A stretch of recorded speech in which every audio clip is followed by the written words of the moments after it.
Fala pessoal, tudo bem? Antes de começar esse vídeo eu quero te fazer um agradecimento. Um agradecimento a todos que me acompanham aqui nessa rede, mas principalmente a todos que acordaram no domingo 6 de outubro de manhã, foram lá e apertaram o meu número na urna. Foram 101.549 votos. Então muito obrigado a você que confiou a mim mais um mandato. Meu muito obrigado a você que confiou no meu trabalho. O trabalho que eu já realizei ao longo dos últimos 4 anos. Você que confiou no trabalho de fiscalização, no trabalho de propostas que eu venho realizando. Você que acreditou na forma diferente que eu tenho de fazer política. Meu muito obrigado a você que de alguma maneira entendeu que eu posso conseguir mudar um pouco a realidade que nós vivemos. Você que acompanhou essa luta, essa jornada aqui pelo meu canal, pelo meu Instagram, pelas outras redes sociais. Você que de alguma maneira, distante ou próximo, acreditou e participou dessa campanha. Não foi fácil, foi uma batalha muito árdua, costumo dizer, a gente sangrou muito, mas foi sinceramente muito gratificante. Foi uma campanha que permitiu que a gente pudesse evoluir muito, que eu pudesse melhorar enquanto ser humano, enquanto candidato, e essa votação significativa, esses mais de 100 mil votos, trazem em mim uma renovação nas energias e na esperança de fazer uma cidade melhor, um país melhor. Sem dúvida, foram 101.549 pessoas que, assim como eu, acreditam que a gente pode fazer São Paulo diferente, que a gente pode fazer uma política melhor, uma política diferente, uma política pautada em projetos, pautada em valores, uma política com propostas, que não seja aquela política de criticar todo mundo, que todo mundo tá horrível, só eu tô certo, todo mundo tá errado, não. Uma política de diálogo, mas sempre fiel e leal aos nossos princípios. Uma política de mudança de mentalidade, de mudança na forma de pensar, de ver São Paulo. Você que me acompanhou sabe da batalha que foi. Eu confesso que eu fiquei bastante triste pela derrota do Pablo Marçal. Eu não acho que foi uma derrota, até eu acho que eu usei a palavra errada, mas pelo Pablo Marçal não ter ido para o segundo turno. Foi um crescimento também. Eu sei que o Pablo Marçal tinha esse propósito, talvez tenha sido um livramento. Sabe que eu costumo falar que na vida, às vezes, nós perdemos alguma coisa e no momento parece que é uma derrota, mas sempre há algo maior que é criado, que está sendo preparado para nós e nós estamos sempre em constante evolução. Eu já tive momentos na minha vida que eu achei que eu estava perdendo e o futuro mostrou que aquilo foi uma fase importante para que eu pudesse construir algo melhor no futuro. E eu tenho certeza que essa jornada que eu caminhei junto com o Pablo fizeram parte disso e que o Pablo tem algo muito grande guardado para ele vai representar o país, ele vai mudar a mentalidade do Brasil. Inclusive nesse sentido, já vou adiantar para vocês um spoiler aqui, eu estou preparando um pacote de projetos, de propostas que podem ser tramitadas na Câmara, que eram do Pablo Marçal, que foram construídas pela campanha do Pablo, para que a gente possa começar a mudar a mentalidade de São Paulo, a forma como a política é feita em São Paulo, desde já através do meu mandato. Por mais que a gente não tenha o Pablo na prefeitura, e infelizmente ele tenha ficado no primeiro turno, eu tive êxito na eleição, eu vou honrar cada voto que foi confiado em mim e principalmente vou honrar os propósitos do Pablo Marçal, o seu braço dele na Câmara de São Paulo, para que a gente possa levar esses projetos adiante e mudar a mentalidade da cidade. Mais uma vez, meu muito obrigado, contem sempre comigo, eu estou sempre à inteira disposição de cada um de vocês, meu gabinete está sempre de portas abertas, como eu sempre falei, o mandato não é construído sozinho, é construído em diversas mãos e eu conto com a sua mão, com o seu braço, com o seu apoio para fazer um mandato melhor, uma cidade melhor e um Brasil diferente. Feito esse agradecimento, feito esse disclaimer, eu me dei ao luxo de ter uma semana de descanso depois de todo esse calvário que foi a campanha, vamos direto ao vídeo. E falando em eleição, vamos lá, hein? Vocês viram o derretimento que foi o PT e a esquerda nas eleições desse ano? Em São Paulo, por exemplo, o PT ganhou em apenas 3 cidades, das mais de 600 que tem no estado.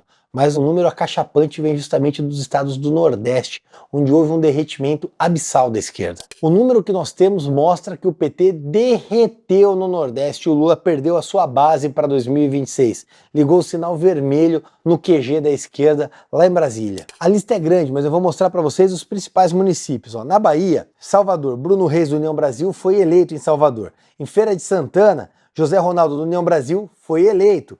Em Vitória da Conquista, Sheila Lemos, do União Brasil, foi eleita. Essas 3 cidades da Bahia, cidades chaves, o PT perdeu. Em Alagoas, Maceió, João Henrique Caldas, do PL, foi eleito e o PT perdeu a eleição em Alagoas. Em Pernambuco, infelizmente em Recife, João Campos, o único sucessor de esquerda, ganhou a eleição. Em Petrolina, Simão Durando, do União Brasil, venceu a esquerda. Já na Paraíba, em João Pessoa, Cícero Lucena, do PP, e Marcelo Queiroga, do PL, disputam o segundo turno, ou seja, PP e PL. O PT ficou fora do segundo turno em João Pessoa. Em Campina Grande, Bruno Cunha, do União Brasil, e Doutor Johnny, do PSB, disputam o segundo turno. Vamos torcer para o PSB perder lá. Já no Ceará, foi em Fortaleza, André Fernandes, do PL, que tem meu apoio, espero que vença essa eleição, disputa com Evandro Leitão, do PT. Todo o meu apoio, você de Fortaleza, que acompanha nosso trabalho, já sabe, é votar 22, é votar André Fernandes contra o PT, contra a esquerda, em Fortaleza. Em Piauí, Teresina, Silvio Mendes, do União Brasil, foi eleito. O PT perdeu em Teresina, no Piauí. No Maranhão, em São Luís, Eduardo Braide, do PSD, foi eleito. A esquerda perdeu também em São Luís. Em Imperatriz, Rio do Amaral, do PP, e Mariana Carvalho, do Republicanos, disputam o segundo turno. Ou seja, lá no Maranhão, em Imperatriz, o PT ficou fora do segundo turno. Isso mostra que o PT perdeu muita força onde ele era muito forte. Mesmo com o Lula, com a máquina federal, fazendo campanha, o PT não conseguiu tracionar. Isso é um recado para a galera aqui de São Paulo, que fica nessa linha meio esquerdista, Guilherme Boulos, não sei o que lá. Gente, onde o pessoal mais vota no PT, onde a esquerda tem mais força, eles estão desidratando, justamente porque a esquerda não tem mais espaço no país. Não dá mais para votar em esquerdista. Por isso, você que tem um segundo turno nessa cidade, não vote na esquerda de maneira alguma. Vamos aniquilar a esquerda no Brasil de uma vez por todas, porque acabar com a esquerda agora em 2024 é acabar com as bases deles em 2026, é acabar com a reeleição do Lula, e isso a gente tem que fazer. E o mais legal é que o PT está à deriva em Fortaleza, e nem mesmo a esquerda quer se unir a Lula e Leitão. Isso é incrível, é um fato inédito. Olha a proporção que está em Fortaleza. O Lula tira voto, ele não traz voto. E até os vereadores do PDT apoiaram o André Fernandes. Foi criada uma frente ampla contra o PT lá em Fortaleza. A grande verdade é que o Lula está diminuindo o PT. Aquela aura que tinha sob o manto do Lula, a ideia, aquele sebastianismo que se criava ao redor do Lula, perdeu força. Hoje o Lula é praticamente um pária. Ele não traz voto, ele tira voto, ele envergonha a imagem. Mas é isso que se espera de um descondenado. Talvez a moralidade esteja voltando ao Brasil. E a esquerda brasileira vai ter muito problema, graças a Deus, porque não existem outras lideranças. A gente vê o fiasco que é o Guilherme Boulos. Essa gente está perdendo força. E o Lula perdeu a sua energia, não existe um substituto ao Lula.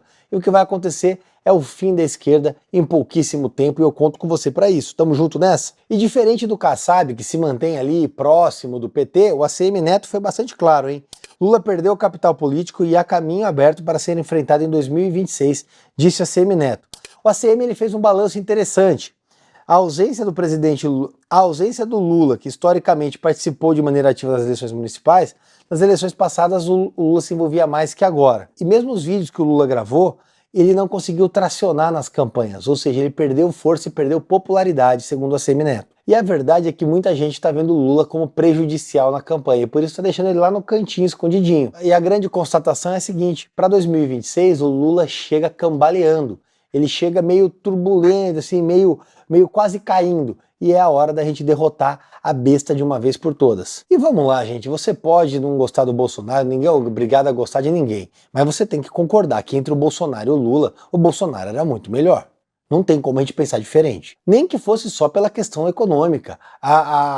O Bolsonaro levava o Brasil para uma redução do Estado, muito ao oposto do que o Lula vem fazendo. O Bolsonaro tinha um ministério profissional, o ministério do Lula só tem a companheirada que está preocupada em fazer acordo. Ou seja, só por isso o Brasil já vai votar contra o Lula nas próximas eleições. A grande verdade é que o PT já está numa enrascada, e eu tenho certeza que em 2026 o Lula não ganha. Tanto é que saiu uma pesquisa Quest presidencial no último domingo e mostrou o Lula na frente no primeiro turno com 33%, mas já trouxe o Pablo Marçal com 18 pontos percentuais na primeira pesquisa presidencial há 2 anos das eleições presidenciais. E por sua vez, vendo o fiasco que foi a eleição, o Lula já avalia trocar a presidência do PT e quer tirar a Gleisi Hoffmann. Ela vai ser colocada como culpada da tragédia que o PT está enfrentando. Mas a grande verdade é que a Gleisi tem culpa sim, mas o Lula também. E segundo saiu no Lauro Jardim, o Lula quer antecipar essa substituição para colocar o Edinho Silva, escolhido por ele, para a sucessão, ou seja, a Gleisi está com os dias contados. E o PT ainda espera ganhar a eleição em São Paulo com o Boulos, vão comemorar muito se ganhar, mas o caminho do PT tá bem difícil aqui em São Paulo. E aí, gente, eu quero falar para vocês de novo do efeito Pablo Marçal. A pesquisa Quest falou o seguinte, olha só, na disputa à presidência da República, quem você votaria? Lula 32, Marçal 18, Tarcísio 15. E aí, vamos lá, quem votou em Lula no segundo turno de 2022, 71% vota no Lula, 6% vota no Marçal e o Tarcísio já morde 5%.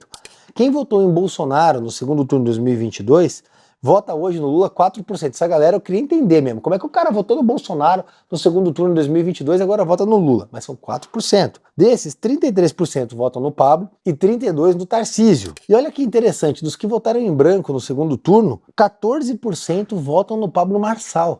O Pablo Marçal já se mostra hoje como um candidato forte até para a presidência da República. Tá muito cedo para falar se vai ser presidente, se não vai.